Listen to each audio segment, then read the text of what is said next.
Objectives में देख लीजिए, यहाँ पर आपके पास फिलिंग द ब्लैंक्स दी हुई हैं, हम उसको गो थ्रू करते हैं। वो कहता है statistical dash is the conclusion made about the unknown value of population parameter by using sample observation. ऐसी क्या चीज़ है कि कंक्लूजन हम उससे निकालते हैं, तो वो हमारी स्टेटमेंट होती है स्टैटिस्टिकल इन्फ्रेंस की।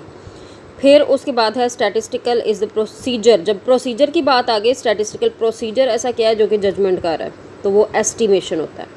The object of dash estimation is obtain single number. हमने पढ़ा था 2 टाइप्स थी एस्टिमेशन की, पॉइंट एस्टिमेशन और इंटरवल एस्टिमेशन। तो यहाँ पर अगर सिंगल वैल्यू की बात हो रही है तो पॉइंट एस्टिमेशन होता। अगर वो 2 वैल्यूज़ के दरमियान की बात करता, इंटरवल के दरमियान की बात करता, तो वो इंटरवल एस्टिमेशन होता। Point estimator is a dash variable whereas estimate is a constant, तो वो रैंडम वेरिएबल होता है। ये चीज़ हम बहुत दफ़ा डिस्कस कर चुके हैं। फिर उसके बाद है an estimator is dash if it's expected value is equal to the population parameter. ये यही बात कर रहा है जो हमने सबसे पहले टॉपिक में की थी ना, कि expected value of theta cap, जो आपकी सैम्पल की एस्टिमेशन है, वो किसके बराबर आती है, वो आपकी पॉपुलेशन वैल्यू के बराबर आ रही है। तो यहाँ पर ये बात कर रहा है। तो ये क्या है, ये अनबाइज्डनेस का फार्मूला है आपके, तो ये अनबाइज्ड एस्टिमेटर होगा। उसके बाद चेक करिए कि आपके पास टी जो है वो बाइज्ड एस्टिमेटर है, ठीक है। Then dash is the difference of expected value from the parameter theta is to be estimated, ठीक है। डिफरेंस अगर आ रहा है उनमें, ठीक है, किसी भी किस्म का, नेगेटिव पॉजिटिव, तो क्या होगा, बायस होगा। The sample mean X bar is an dash estimator. Sample mean किसका डैश एस्टिमेटर है, पॉपुलेशन मीन का, तो वो क्या था, वो उसका अनबाइज्ड एस्टिमेटर था। Mu is equal to mu X bar आता है ना सैम्पल की इंफॉर्मेशन के लिए।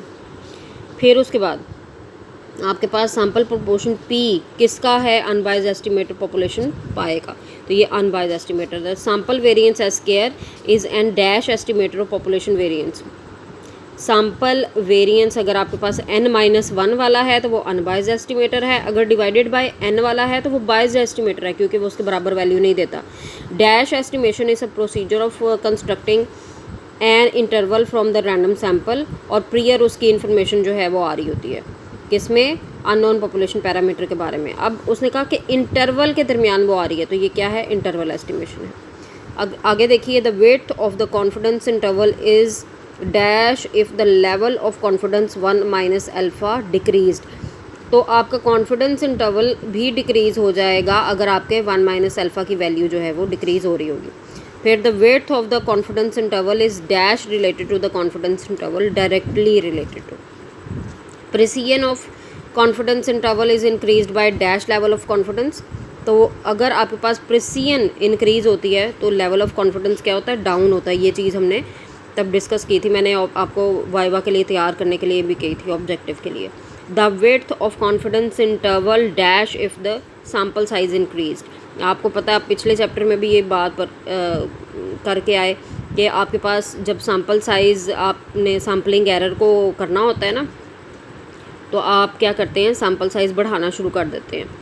तो यहाँ पर आपने अगर विड्थ उसकी करनी है, डिक्रीज़ करनी है, तो आप सैम्पल साइज़ बढ़ाएंगे। The confidence coefficient is also called dash of confidence, level of confidence, ठीक है। कॉन्फिडेंस कोफिशिएंट आपका क्या कहलाता है, लेवल ऑफ कहलाता है।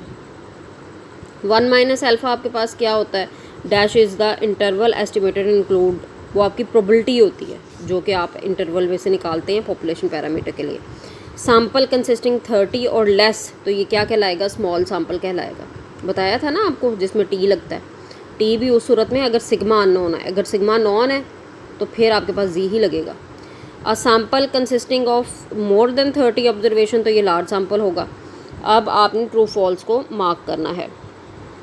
Type of statistical inferences are estimation और parameters and testing of hypothesis. जी बिल्कुल, ये सही बात है।